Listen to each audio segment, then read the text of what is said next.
There is a moment in every painful attachment when you finally realize that love is no longer the only thing keeping you there. Fear is keeping you there. Memory is keeping you there.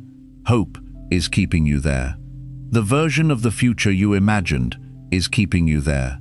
You may know that the relationship is draining you, confusing you, or slowly teaching you to abandon yourself, yet part of you still waits for one more message, one more apology, one more sign that everything you endured will finally make sense. But emotional freedom does not begin when another person gives you closure. It begins when you stop handing them the authority to decide whether you are allowed to heal. You do not have to become cold. You do not have to stop caring. You do not have to erase every memory. You only have to stop building your life around someone who is no longer building theirs around you. This book is about that decision. It is about detaching without becoming bitter, healing without denying what happened, and becoming emotionally free without pretending you never needed anyone. It is about learning that your heart can remain soft while your boundaries become strong. It is about discovering that the deepest form of freedom is not needing another person to change before you can finally return to yourself. Written and published by Audiobook Horizon. Chapter 1. The attachment is not always love. Many people remain emotionally tied to someone because they believe the strength of their pain proves the strength of their love. They assume that if the separation hurts this much, the connection must have been extraordinary. If they cannot stop thinking about the person, the relationship must have been rare. If they feel empty without them, the person must have been essential. But pain is not always evidence of love. Sometimes pain is evidence of dependency. Sometimes obsession is evidence of uncertainty. Sometimes longing is the nervous system trying to complete an unfinished pattern. Sometimes what you miss is not the person, but the emotional intensity that surrounded them. Healthy love creates closeness, but it also leaves room for identity. It allows you to care deeply without disappearing. Attachment becomes unhealthy when your emotional stability depends on another person's attention, approval, mood, or availability. You begin to organize your inner world around their behavior. A message from them lifts you. Silence from them ruins your day. Warmth from them makes you feel secure. Distance from them makes you question your worth.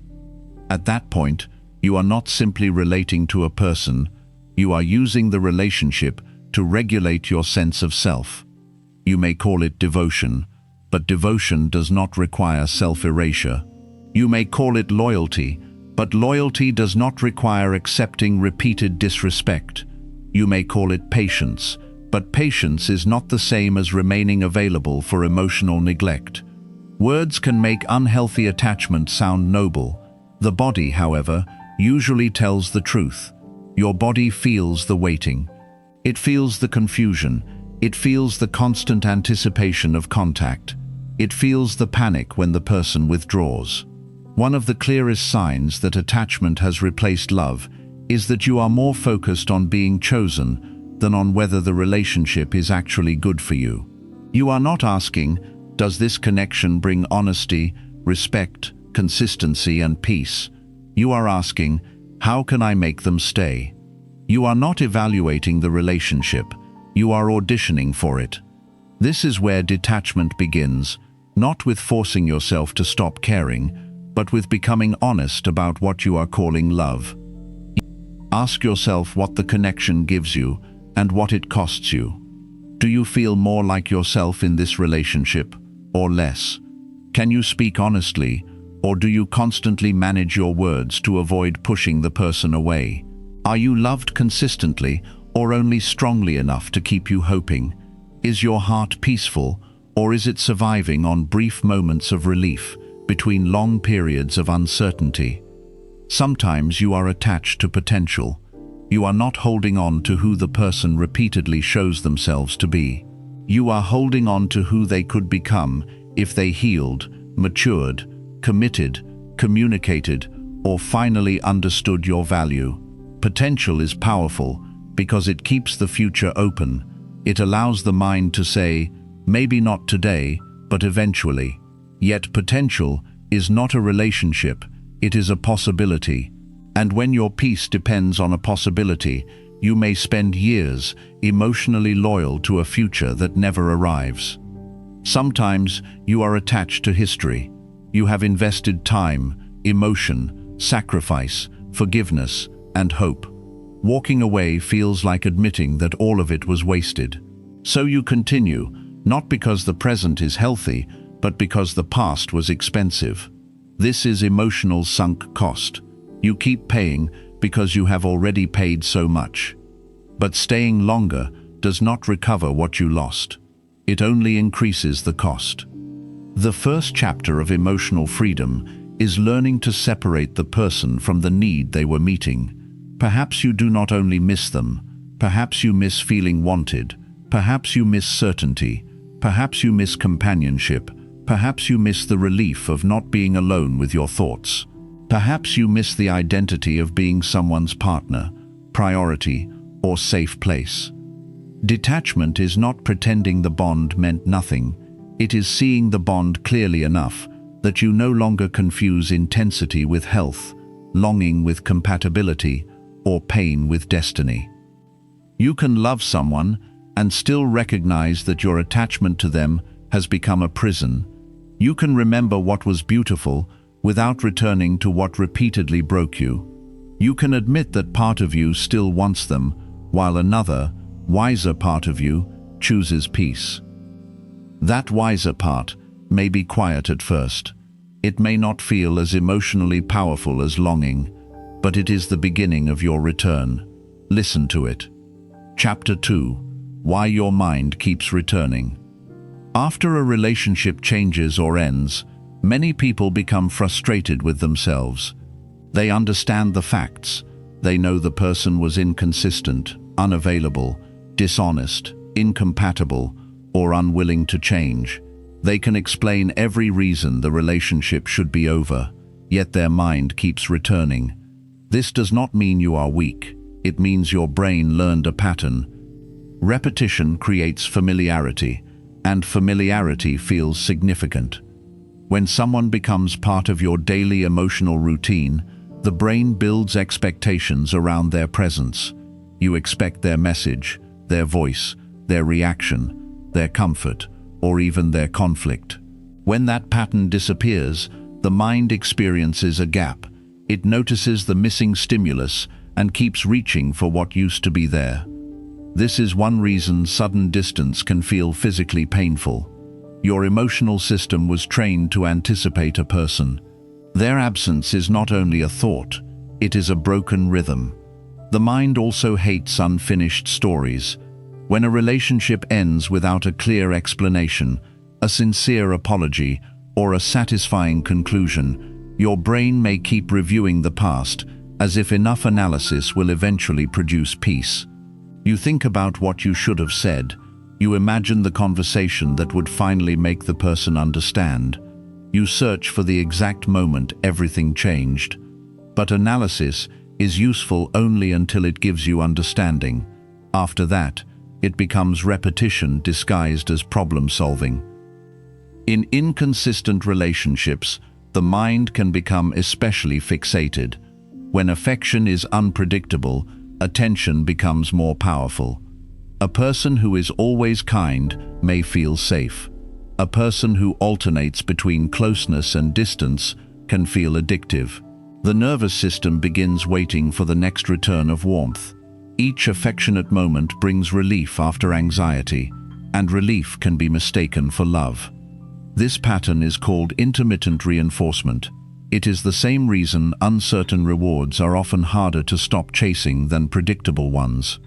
You are not only attached to the person, you are attached to the emotional cycle of hope, fear, disappointment, and relief. When they withdraw, you feel rejected. When they return, you feel rescued.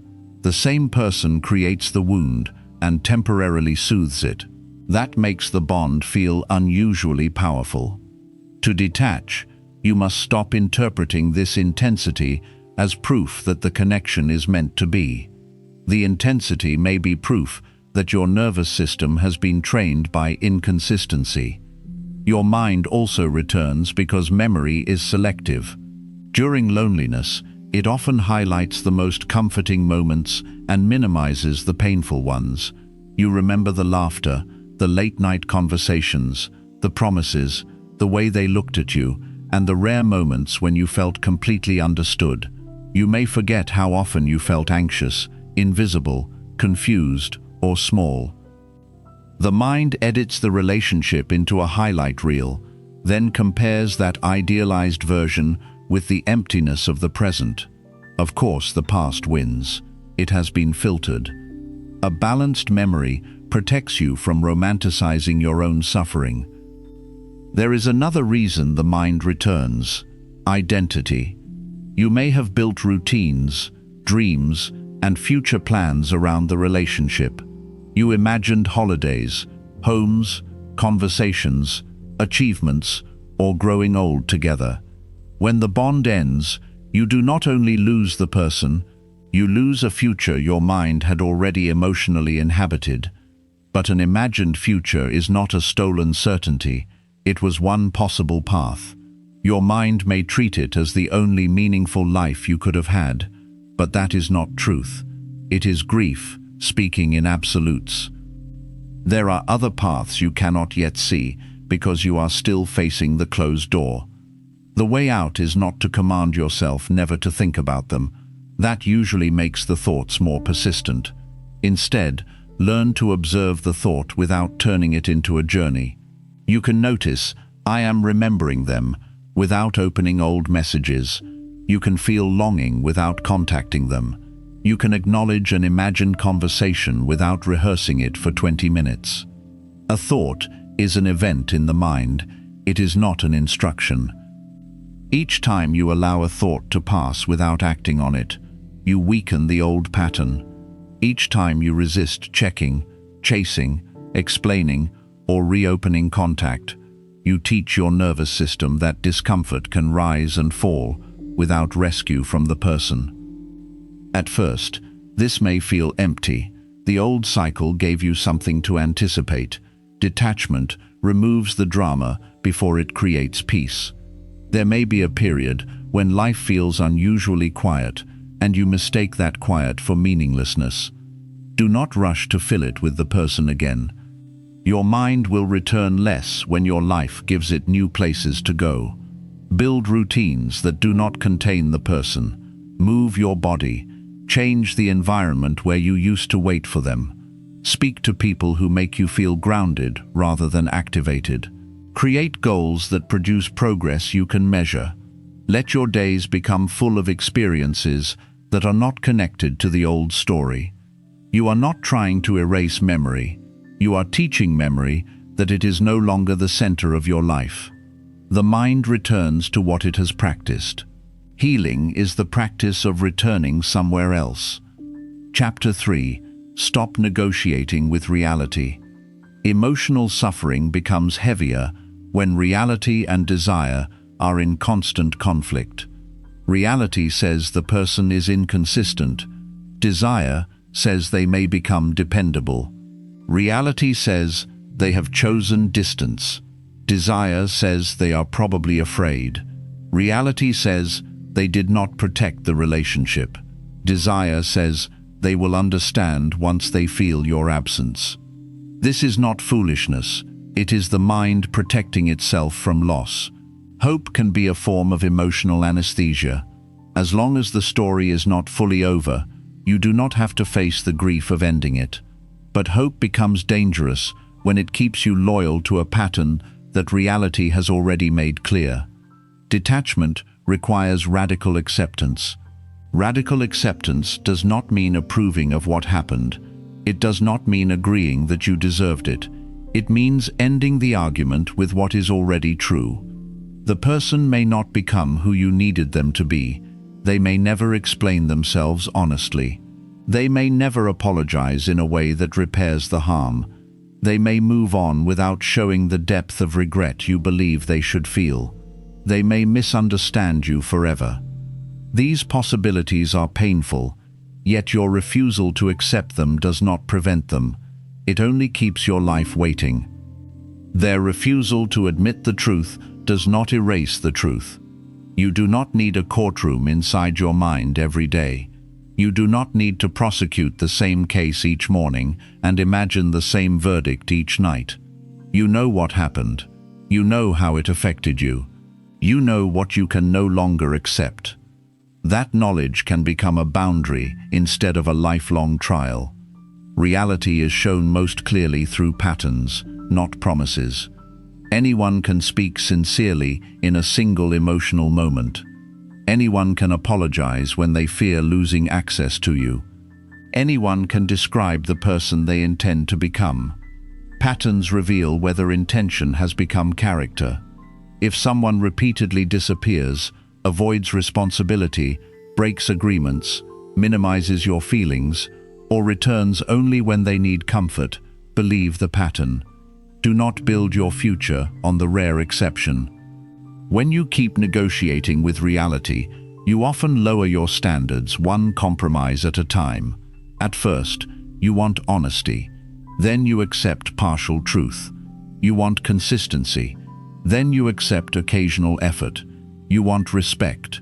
Then you accept an apology after disrespect. You want mutual commitment. Then you accept emotional access without responsibility. Eventually, you are not asking whether your needs are met. You are asking how little you can survive on without losing the relationship. When the response does not come, you explain again. There is a point when further explanation is not communication. It is an attempt to persuade someone to value what they have repeatedly chosen not to protect. You cannot negotiate another person into emotional capacity. You cannot communicate so perfectly that an unwilling person becomes willing. You cannot love someone so intelligently that they stop avoiding themselves. Your responsibility is not to discover the sentence that will transform them. Your responsibility is to notice when their lack of transformation is transforming you into someone anxious, exhausted, and disconnected from your own dignity. Acceptance gives you your energy back. Instead of asking, "How can I make this become what I need?" you begin asking, "Given what this actually is, what choice respects me?" That question may produce an answer you have been avoiding. It may tell you to stop initiating contact. It may tell you to end access. It may tell you to stop checking for signs. It may tell you to grieve privately instead of returning publicly. It may tell you that love is present, but a healthy relationship is not. The truth can hurt sharply, but confusion hurts repeatedly. Reality may also include your own role. Detachment is not only about identifying what the other person did, it is about seeing where you ignored yourself. Perhaps you stayed after your boundaries were crossed. Perhaps you accepted words without evidence. Perhaps you used empathy to excuse behavior that harmed you. Perhaps you tried to earn secure love by being endlessly understanding. This awareness is not for self-blame. Blame keeps you trapped in shame. Responsibility gives you power. You cannot change what another person chose, but you can change what you will participate in next. You can forgive yourself for what you did before you knew how deeply it was costing you. The moment you stop negotiating with reality, you may feel grief more intensely. This is normal. Denial was holding some of the pain back. Acceptance opens the door. Let the pain move through without interpreting it as a sign to reverse your decision. Grief is not proof that leaving was wrong. It is proof that something mattered. You can miss someone and still know they are not healthy for you. You can feel love and still refuse access. You can cry and still keep the boundary. Emotional maturity is the ability to hold two truths at once. The person mattered, and the pattern was hurting you. The memories were real, and the future you wanted was not becoming real. You may wish it were different, and you can stop waiting for it to be different. Freedom begins when reality no longer needs your permission to be true. Chapter 4. Grieve what you lost and what you never had. Detachment cannot be completed through logic alone. You can understand every reason to move on and still carry grief in your body. You can make the correct decision and still wake up with heaviness. You can know the relationship was unhealthy and still miss the person. But grief is not a straight path. It is a reorganization of the inner world. Your mind, body, identity, and daily life are learning to exist without a relationship they had adapted around. Some days you will feel clear. Other days a memory will return with unexpected force. This is not failure. Healing is not the disappearance of emotion. It is the increasing ability to feel emotion without losing yourself inside it. You must grieve the person as they were. You must also grieve the person you believed they could become. These are often two different losses. The real person may have been inconsistent, avoidant, unavailable, or unprepared. The imagined person was the one who would eventually understand, choose you fully, and build the future you discussed.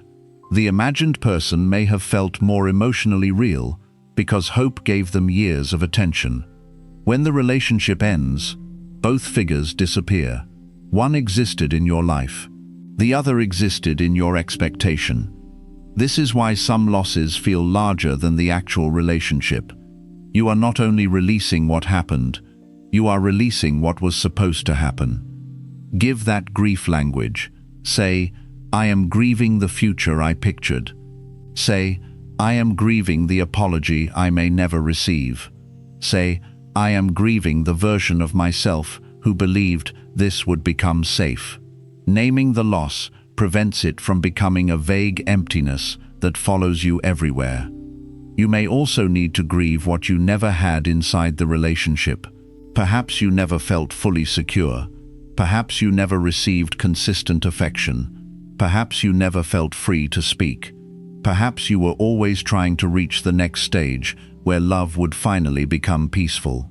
There is grief in realizing that even while the relationship existed, part of you was lonely. Let the truth be complicated. You do not have to reduce the relationship to either beautiful or terrible. It may have been both. You may have been loved in some ways and neglected in others. You may have experienced genuine closeness alongside repeated emotional harm. Mature grief does not simplify. It integrates. One of the most important acts of grieving is allowing yourself to feel anger. Anger often appears when the heart begins understanding how much it tolerated. At first, you may direct all pain inward. You blame yourself for not being enough.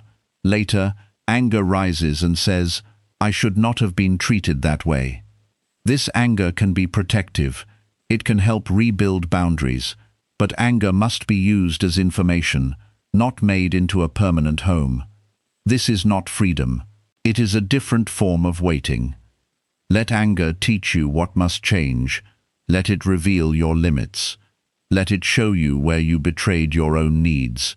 Then allow it to soften into wisdom.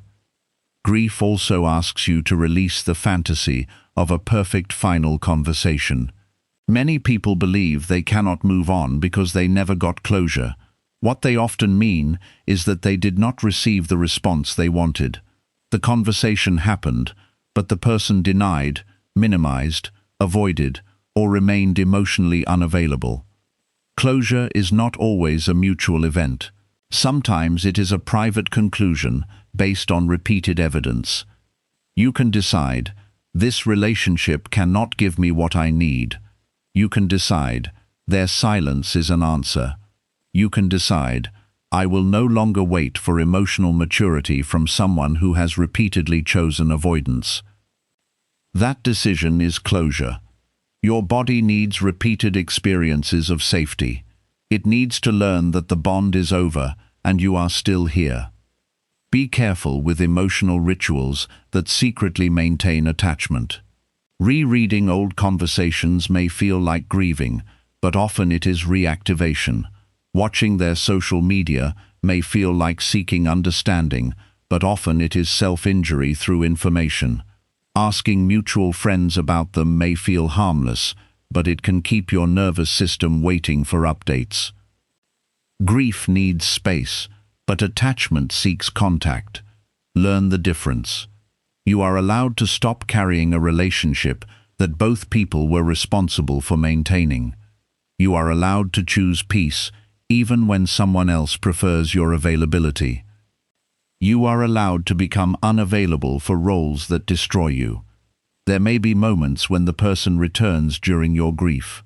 They may express regret, loneliness, or affection. Your heart may immediately interpret the return as confirmation that the bond is still alive. Do not ask only whether they miss you. Ask whether the pattern has changed. Missing you is an emotion. Repair is a process. Regret is a feeling. Accountability is behavior. Contact is not commitment.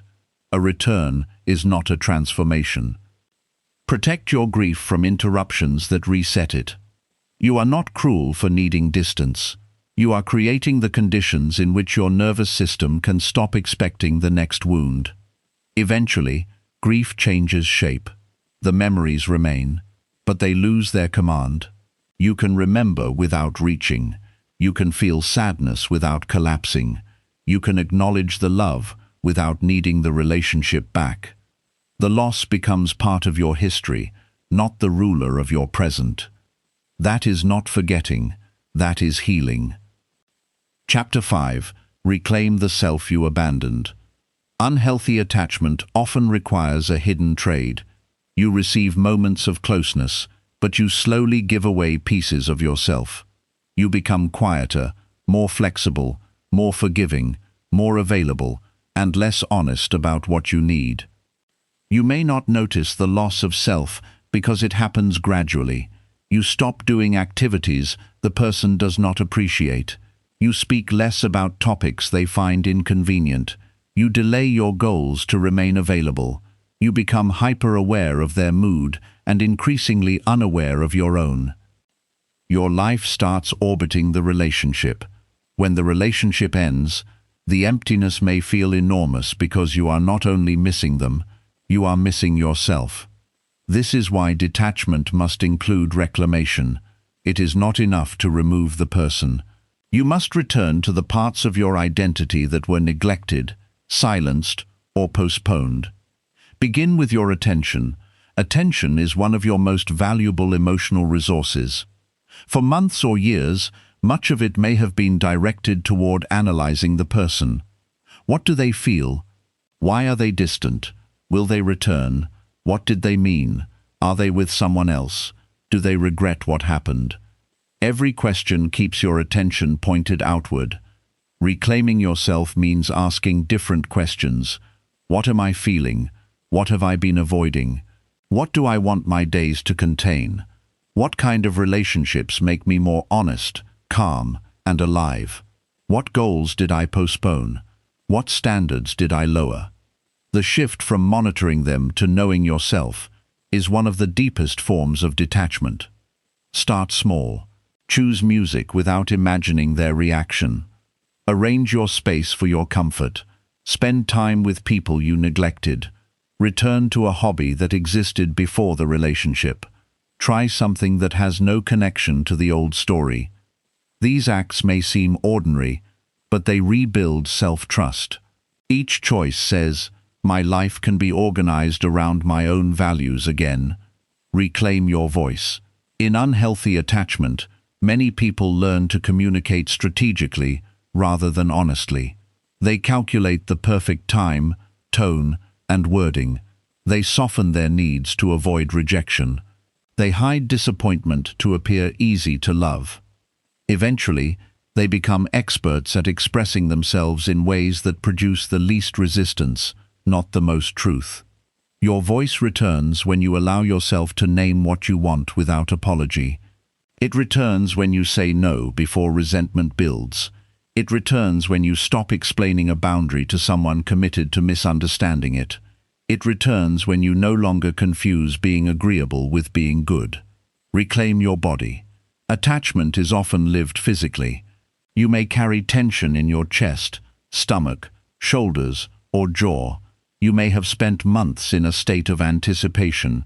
Even after the relationship ends, your body may remain prepared for contact. Reclaim your time. Count the hours once spent waiting, checking, arguing, recovering, and imagining. Do not use this calculation to shame yourself. Use it to understand what is now available. Time returned can feel empty before it feels free. Fill it deliberately. Learn something, build something, serve someone, strengthen friendships, rest without guilt. Create routines that give your day shape. The goal is not constant productivity. You do not have to become impressive to prove that leaving was worthwhile. You are not healing to make the other person regret losing you. That motive keeps them at the center. You are healing because your life deserves your full participation. Reclaim your standards. Pain often makes people promise themselves they will never love again. This is not a standard. It is fear. A mature standard is not, "I will never be vulnerable." It is, "I will not remain where vulnerability is repeatedly punished." A mature standard is not, "I will never need anyone." It is, "I will not make one person responsible for my entire sense of worth." A mature standard is not, "I will leave at the first mistake." It is, "I will pay attention to patterns, accountability, and repair."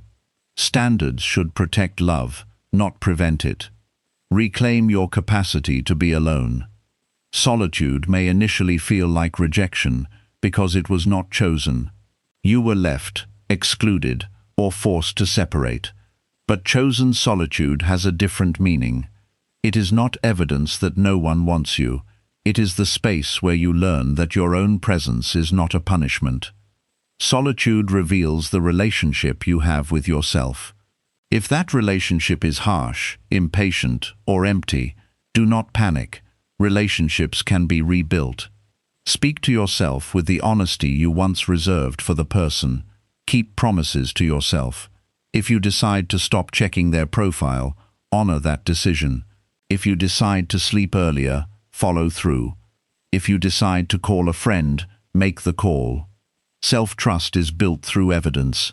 You cannot think your way into it. You must repeatedly show yourself that your choices matter. Reclaim your emotional complexity. In some relationships, you may have been assigned a role: the strong one, the forgiving one, the calm one, the rescuer, the listener, the stable one. Roles can become prisons when you believe you must always perform them to remain loved. You are allowed to need support. You are allowed to be uncertain. You are allowed to have limits. You are allowed to stop rescuing people from the consequences of their own choices. You do not exist to be useful enough that others cannot leave. This truth may touch an older wound. Perhaps you learned early that love had to be earned through obedience, achievement, caretaking, or emotional silence.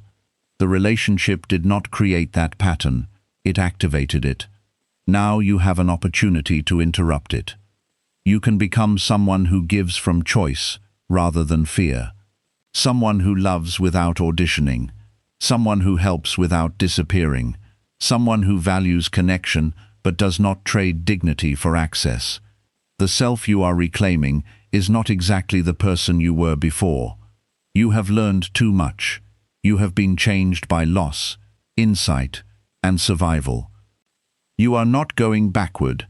You are building a more integrated self, one who remembers the past, but no longer lives by its rules. Chapter 6. Break the cycle of checking, chasing, and reopening. Detachment becomes real through behavior. You may sincerely want freedom, but if you continue checking the person's social media, rereading old messages, asking friends for updates, or responding every time they reappear, your nervous system remains connected to the cycle. Intentions matter, but habits decide what your mind continues to practice. But checking rarely gives peace. It gives information. and information creates new thoughts. If they appear happy, you may feel replaced. If they appear sad, you may feel responsible. If they post nothing, you may imagine what is hidden. If they interact with someone new, you may compare yourself. If they post a message that seems related to you, you may analyze it for hours. There is no safe result, because the problem is not the content. The problem is that you are still using their life to regulate your emotions. Every check asks, what does their current behavior mean about me? Detachment asks, why am I continuing to give their behavior this power? Blocking, muting, deleting, or unfollowing may feel dramatic, especially if part of you wants to appear unaffected. But boundaries are not performances. You do not need to keep access open to prove maturity. Sometimes the mature choice is to remove the trigger. A wound cannot close if you keep touching it to see whether it still hurts. You may worry that blocking means the person has won. This is ego speaking. Healing is not a contest. The goal is not to look indifferent. The goal is to become free. Chasing can take obvious forms, such as repeated calls or messages. It can also be subtle. Posting content designed to get their attention is a form of chasing. Staying close to their friends to remain visible is a form of chasing. Creating reasons to contact them is a form of chasing. Improving yourself, mainly so they will regret losing you, is emotional chasing, even if no message is sent. The person remains the audience for your life. Bring the audience back to yourself. Do not ask, will this make them notice? Ask, does this make my life more honest, healthy, and meaningful? Reopening happens when you repeatedly return to a connection that has already shown you its limits. The person may come back with affection, nostalgia, apologies, loneliness, or promises. The return creates emotional relief. You feel chosen again.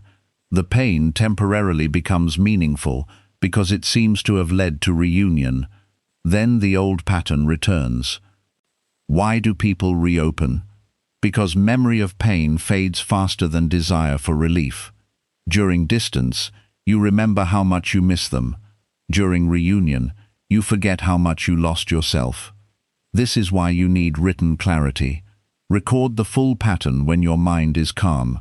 Write what happened, what you felt, what you asked for, what changed, and what did not. Do not write only the worst moments. Write the cycle. When longing rises, read the truth you recorded before loneliness edited it. Create friction between impulse and action. If you want to send a message, wait 24 hours. Write it in a private note instead. Call someone grounded. Walk until the intensity decreases. Ask what outcome you truly expect. Most impulsive contact is not communication.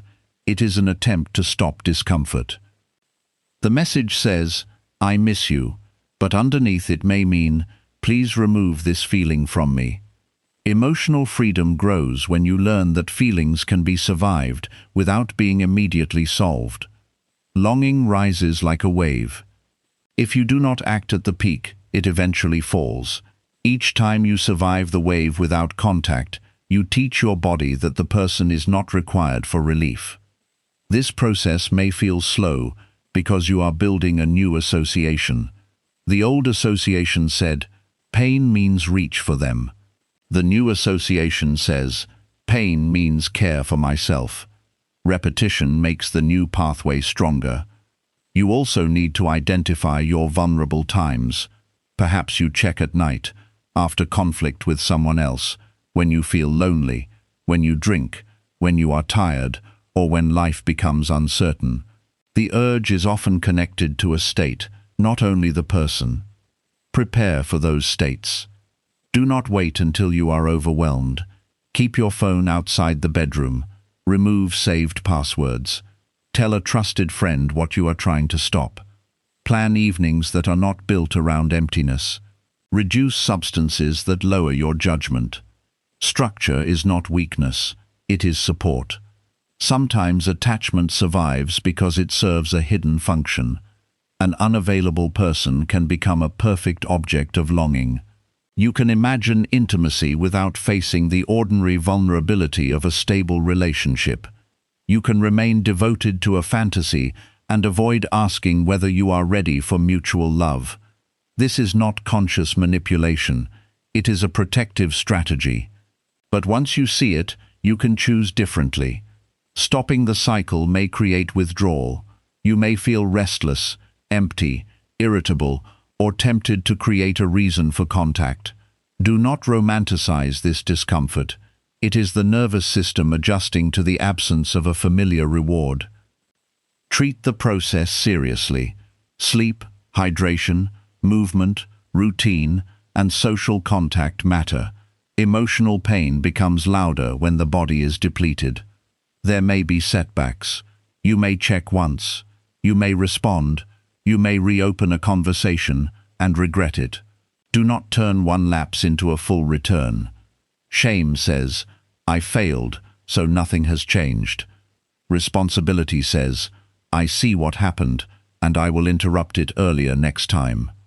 Recovery is not perfection. It is the shortening of the cycle. At first, you may return for months, later for weeks, then for hours. Eventually, the urge appears, and you recognize it without obeying it. That is progress. The deepest shift occurs when you no longer need to know what they are doing. Their life becomes theirs again. Your life becomes yours. You do not need evidence that they regret losing you. You do not need proof that they are unhappy without you. You do not need to witness their growth or failure. Freedom is not getting the final piece of information. Freedom is no longer needing it. Chapter 7. Build boundaries that do not depend on their agreement. Many people believe a boundary is a request. They say, please do not speak to me that way, please be consistent, or please respect my space. These statements communicate preferences, but a boundary is not complete until it includes what you will do if the behavior continues. A boundary is not an attempt to control another person. It is a decision about your own participation. You cannot force someone to speak respectfully. You can end the conversation when they become insulting. You cannot force someone to become consistent. You can stop building your life around their unpredictability. You cannot force someone to honor your need for distance. You can block contact and stop responding. The power of a boundary comes from action, not explanation. People with weak boundaries often explain too much. They hope that if the other person fully understands the pain, they will voluntarily stop causing it. This is reasonable in a healthy relationship. Mature people care about impact. They listen, repair, and adjust. But when someone repeatedly crosses a clearly stated line, more explanation is rarely the missing ingredient. They may understand perfectly. They may simply prefer access over accountability. You do not need their agreement to protect yourself. This is difficult when you were trained to prioritize harmony. Perhaps conflict feels dangerous. Perhaps saying no creates guilt. Perhaps you fear being seen as selfish, cruel, dramatic, or unforgiving. These fears can make boundaries feel morally wrong. But a boundary is not cruelty. It is clarity about what closeness requires. Love without boundaries becomes resentment. Compassion without boundaries becomes exhaustion. Forgiveness without boundaries becomes permission for repetition. You can forgive someone and still remove access. Forgiveness is about what you release internally. Reconciliation is about whether trust can be rebuilt. These are not the same process. Reconciliation requires evidence. It requires accountability, changed behavior, patience, and respect for the harm that occurred. Forgiveness can be private. Reconciliation is relational. Do not confuse a peaceful heart with an open door. Strong boundaries are often simple. I will not continue this conversation while I am being insulted. I am not available for an undefined relationship. I need no contact to heal. I will not keep explaining a decision I have already made. Simple does not mean easy. The difficulty comes after the words, when the other person tests whether you mean them. They may become unusually affectionate. They may accuse you of changing. They may remind you of everything they did for you. They may present a crisis that activates your caretaking. They may promise that this time is different. They may become angry because the old access is no longer available. A boundary often reveals the true structure of a relationship. People who benefited from your lack of boundaries may experience your self-respect as rejection. Let them be disappointed. Their disappointment is not proof that your boundary is wrong. You are responsible for communicating clearly. You are not responsible for making every person comfortable with the limits required for your well-being. A boundary may also be needed with yourself. You may decide not to check, not to respond late at night, not to discuss the person with mutual friends, or not to revisit the relationship without sustained evidence of change. Self-boundaries protect you from temporary emotions making permanent decisions. When loneliness rises, your standards may suddenly feel too strict. You may tell yourself that some contact is better than none. You may reinterpret disrespect as misunderstanding. You may become willing to accept a smaller relationship just to avoid the pain of no relationship. This is when your boundary must remember what your loneliness forgets. Write down what you require in close relationships. Not an idealized list of perfection, but basic conditions: honesty, consistency, mutual effort, respect, emotional safety, accountability, and room for both people to exist fully. Then compare behavior with the standard. Do not compare behavior only with the person's worst moments. Compared with cruelty, temporary kindness can look like transformation. Compare the relationship with health. A person may be better than before and still not be good for you. Boundaries also require accepting that you may be misunderstood. The other person may tell a version of the story in which you are cold, ungrateful, or difficult. They may focus on your final withdrawal while ignoring the months or years that led to it. You cannot control the story they need to tell themselves. Trying to correct every misunderstanding keeps you connected. Sometimes peace requires allowing someone to be wrong about you. Your life is not a public trial. You do not need unanimous approval to leave a harmful dynamic. The strongest boundary is emotional consistency. Do not make a rule during anger and remove it during longing. Do not close the door dramatically and reopen it quietly. This teaches the other person that your limits are temporary emotional reactions. A boundary becomes trustworthy when you maintain it even after the intensity passes. This does not mean boundaries can never change. New information may justify a different choice, but change should come from clarity, not pressure, guilt, loneliness, or chemistry. Ask yourself whether reopening honors your long-term well-being or only relieves a short-term feeling. Boundaries can feel lonely before they feel safe. When you stop accepting half relationships, you may temporarily have fewer relationships. This empty space can tempt you to return to what was familiar. Do not mistake the absence of chaos for the absence of love. The space created by boundaries is where healthier connection can eventually enter. But even before someone new arrives, the space has value. It belongs to you. It contains your dignity, time, attention, and peace. You are not building walls against everyone. You are building doors with standards. A wall says no one can enter. A boundary says entry requires respect.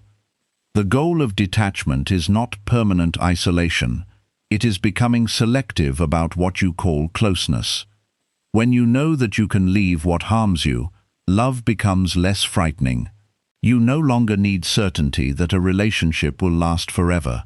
You trust yourself to pay attention, speak clearly, and act when the truth becomes undeniable. That trust is emotional security. It does not come from finding a person who can never disappoint you. It comes from becoming a person who will no longer abandon yourself when disappointment arrives. Chapter 8. Learn to be alone without feeling abandoned. For many people, being alone is not simply a physical condition. It activates an old emotional meaning. Alone becomes unwanted. Alone becomes forgotten. Alone becomes proof that everyone eventually leaves. This is why detachment can feel terrifying, even when the relationship was painful. The pain of staying was familiar. The emptiness of leaving feels unknown. You may prefer an unhealthy connection to the fear of no connection. To become emotionally free, you must separate solitude from abandonment.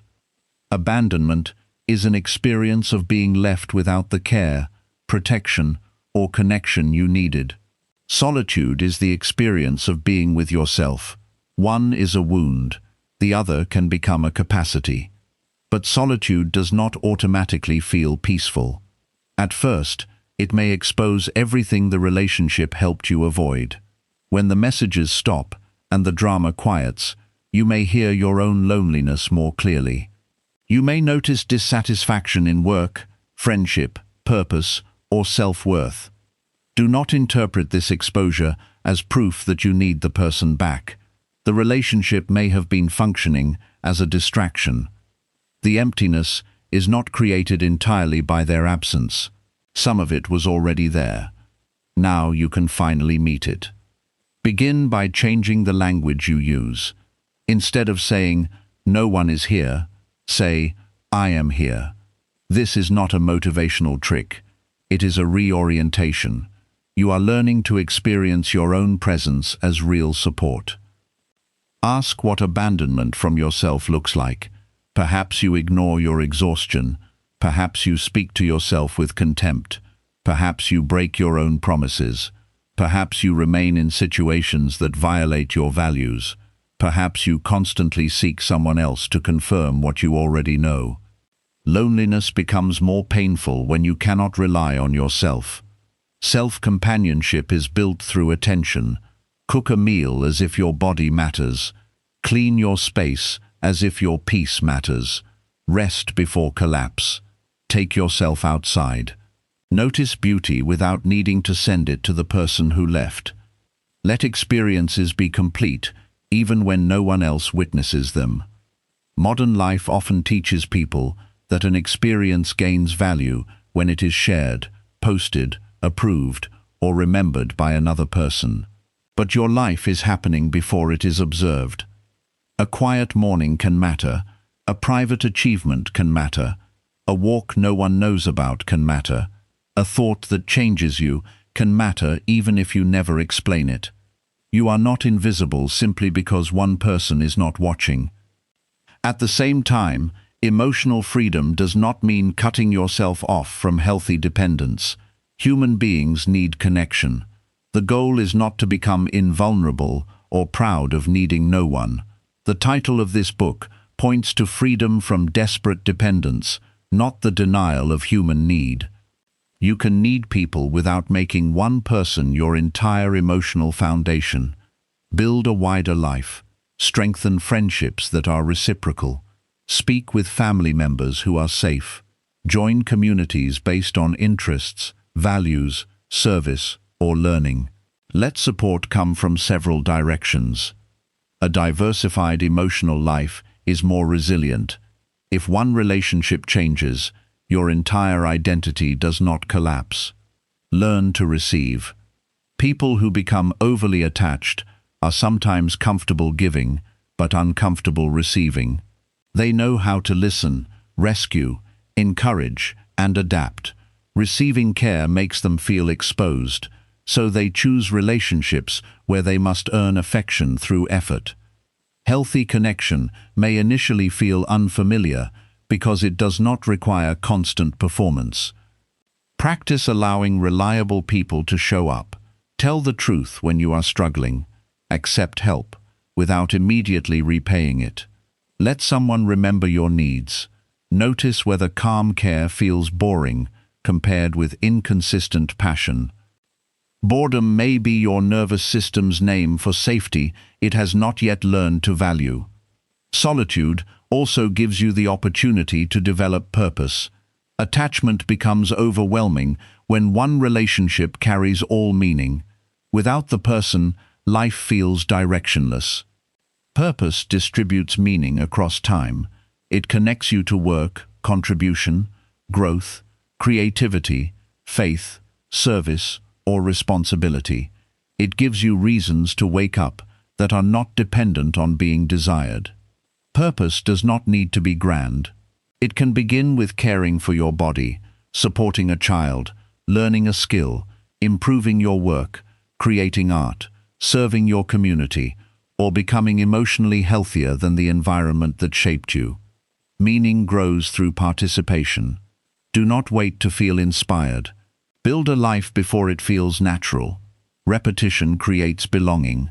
The new cafe, walking route, class, group, or routine may initially feel like a reminder that the old life is gone. Continue until it becomes part of the new life. You may have evenings when solitude feels heavy.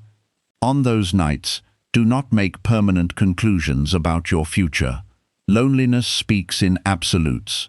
It says, "No one will ever understand me. I will always be alone," or "That person was my only chance."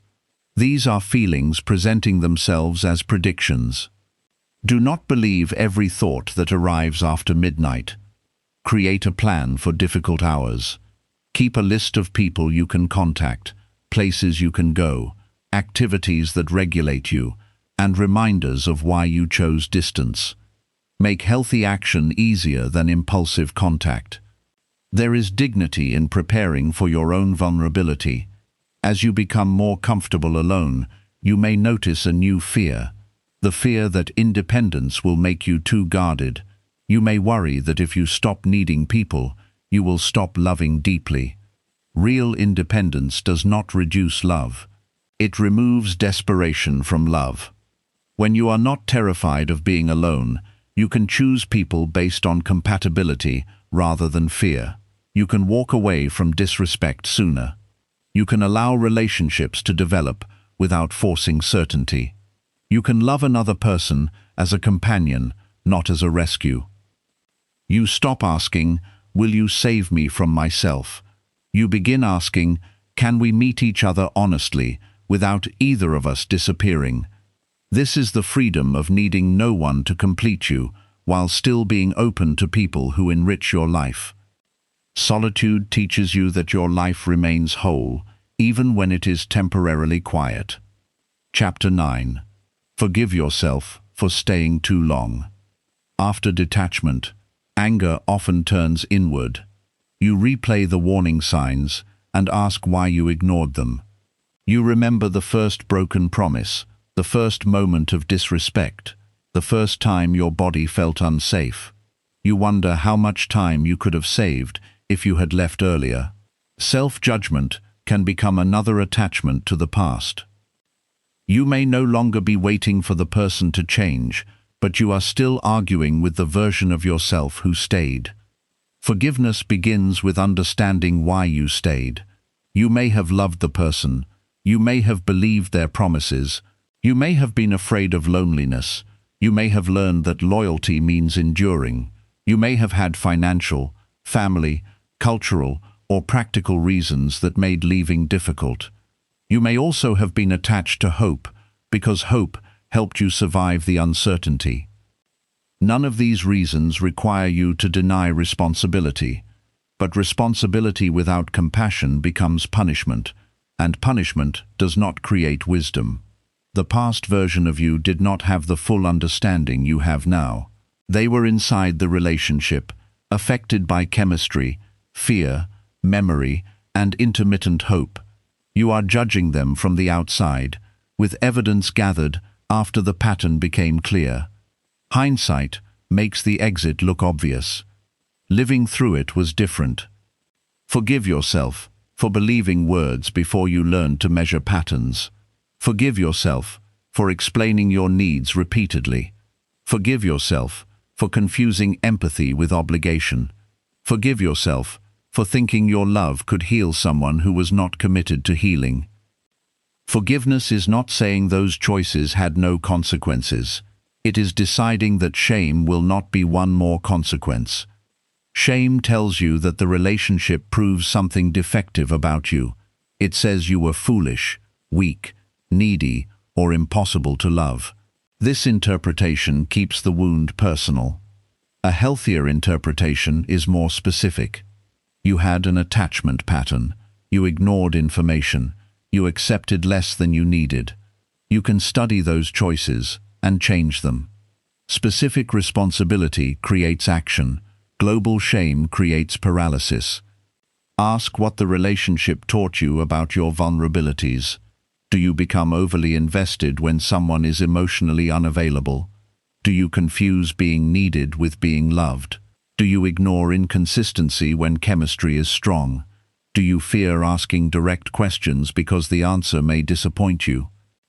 These are not character flaws carved into your identity. They are patterns. Patterns can be interrupted. Self-forgiveness also requires grieving the time lost without treating your future as already ruined. Perhaps you spent years waiting. That time is gone. No amount of regret will return it. But the lesson can influence every year that remains. A painful decade can prevent another painful decade if you allow truth to become practice. The past becomes most destructive when it is repeated, not simply when it happened. Do not rush into another relationship to prove that you are still desirable. This often happens after rejection. You want evidence that the person was wrong about your value. You seek attention, chemistry, or commitment before your nervous system has recovered. But using a new person to repair an old wound creates another unstable foundation. Let your worth become less dependent on immediate selection. You are valuable before anyone recognizes it. This statement may sound abstract, so make it practical. Value yourself through behavior. Protect your time. Speak honestly. Choose reciprocal relationships. Stop volunteering for emotional confusion. Keep promises to yourself. Self-worth becomes believable when your choices reflect it. Forgive yourself for the moments when you acted from pain. Perhaps you begged, chased, argued, checked, or returned. Perhaps you behaved in ways that now embarrass you. Learn from them without building an identity around them. A dysregulated moment is not your entire character. Repair what can be repaired. Apologize where an apology is genuinely owed. But do not use apology as a hidden attempt to reopen contact. Sometimes the most responsible repair is changed behavior at a distance. You may never receive forgiveness from the other person. You may never receive the chance to explain. Your growth cannot depend on their participation. Self-forgiveness also means releasing the fantasy that you should have been able to control the outcome. Even perfect boundaries cannot make an incompatible person compatible. Perfect communication cannot force emotional maturity. Perfect love cannot remove another person's freedom to choose poorly. You were never powerful enough to guarantee the relationship. This may feel humbling, but it is freeing. You do not have to carry responsibility for everything that failed. Take responsibility for your side. Return the rest. Forgiveness is a daily practice because self-judgment may return in waves. A memory appears, and the mind says, "How did you allow that?" Answer with truth. I allowed what I did not yet know how to stop. Now I know more. This does not excuse repetition. It establishes a new standard. You can be compassionate with who you were and demanding about who you become. That balance matters. Compassion without change becomes avoidance. Change without compassion becomes self-rejection. You need both. As you forgive yourself, you will become less defensive about the past. You will no longer need to make the other person entirely evil to justify leaving. You will no longer need to make yourself entirely innocent to deserve peace. You can say, "I participated in a dynamic that harmed me. I now understand my role, and I choose differently. This is maturity. The goal is not to rewrite the past into a clean story. The goal is to become someone who can carry a complicated story without being defined by it. You stayed too long. Now leave the shame there too. Chapter 10. Become emotionally free without becoming emotionally closed. After pain, the heart often creates a simple rule: never need anyone again. It feels protective. If you do not depend on anyone, no one can disappoint you. If you remain distant, no one can abandon you. If you expect nothing, nothing can be taken.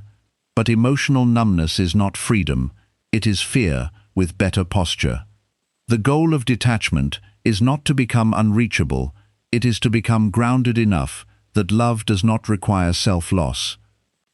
Emotional freedom means you can care deeply while remaining connected to your values. You can miss someone without chasing them. You can receive affection without making it your identity. You can experience rejection without concluding that you are worthless. Freedom is not the absence of need. It is the absence of desperation.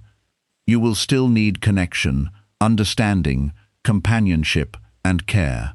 These needs are human. The difference is that you will no longer treat one person as the only possible source.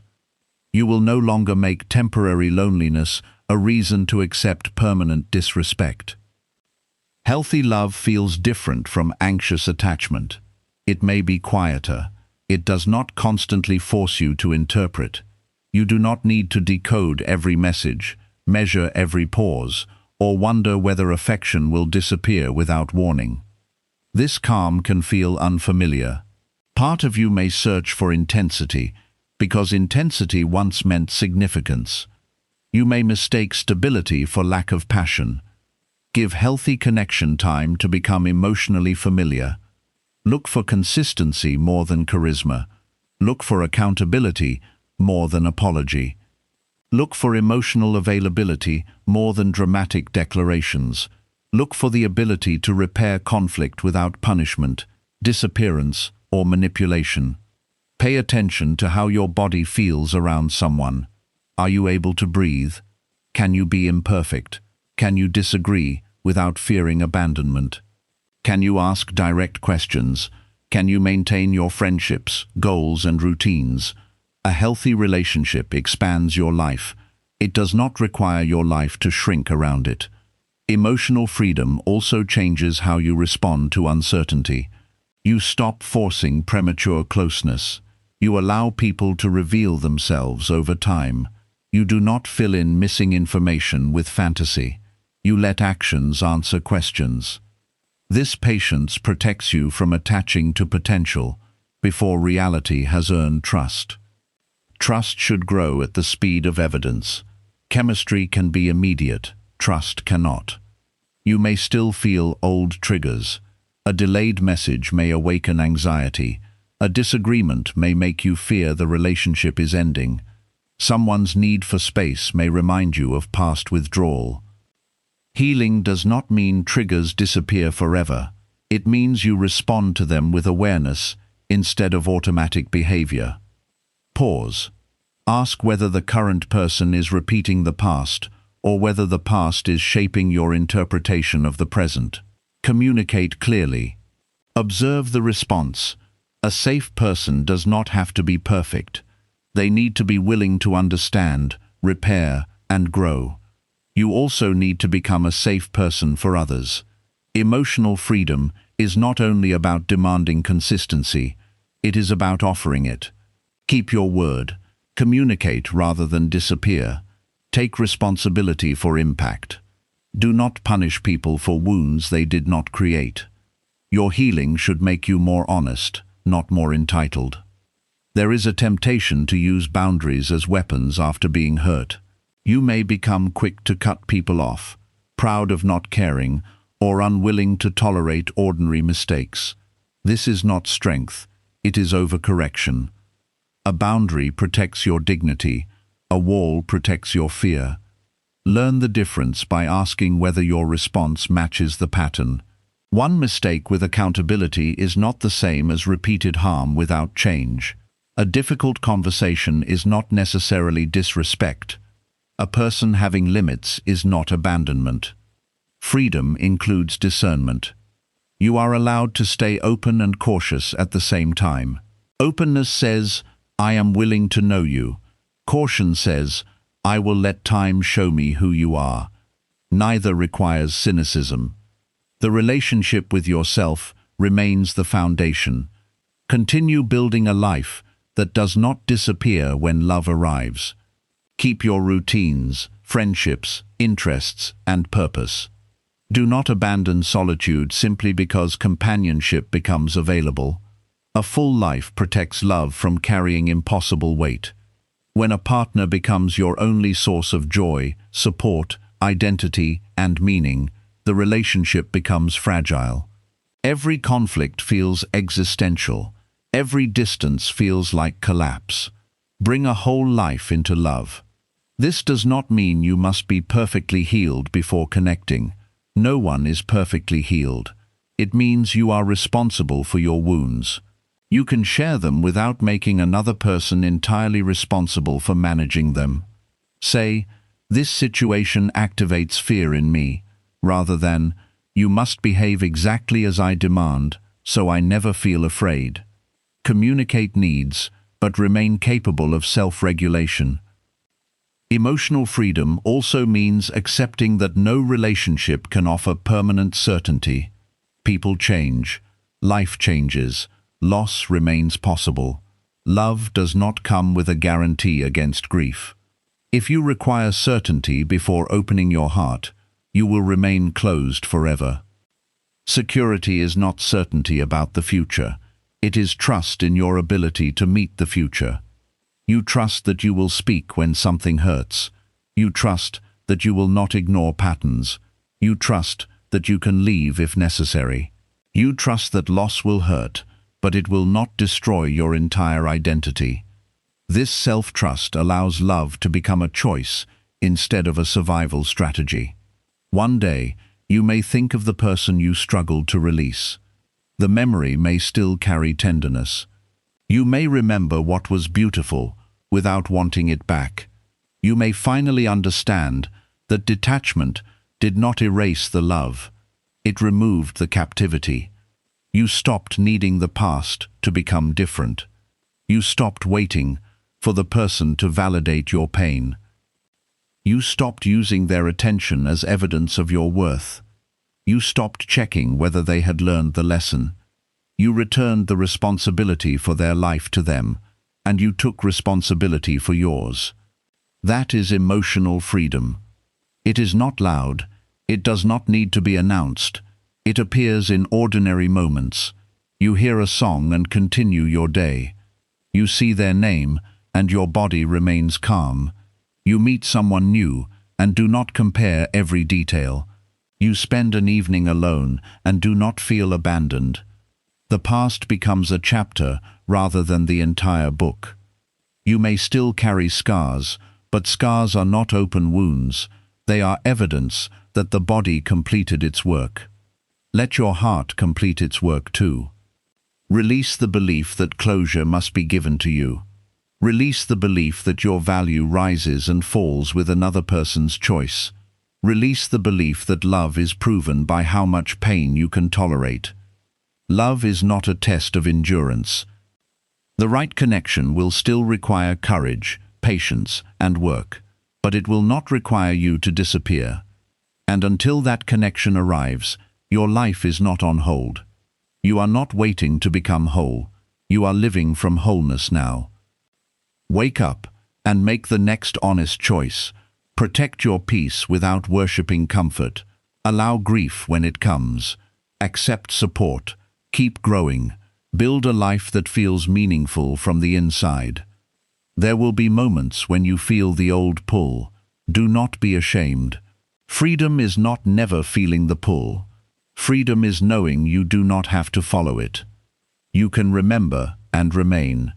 You can miss and continue. You can love and release. You can be alone and still belong to your own life. The freedom of needing no one is not the freedom of isolation. It is the freedom of no longer begging anyone to give you what you are willing to deny yourself. Give yourself honesty. Give yourself protection. Give yourself time. Give yourself the dignity of believing patterns. Give yourself permission to leave what cannot love you without harming you. Then remain open to the people who can meet you without requiring your disappearance. Your heart was never weak because it attached.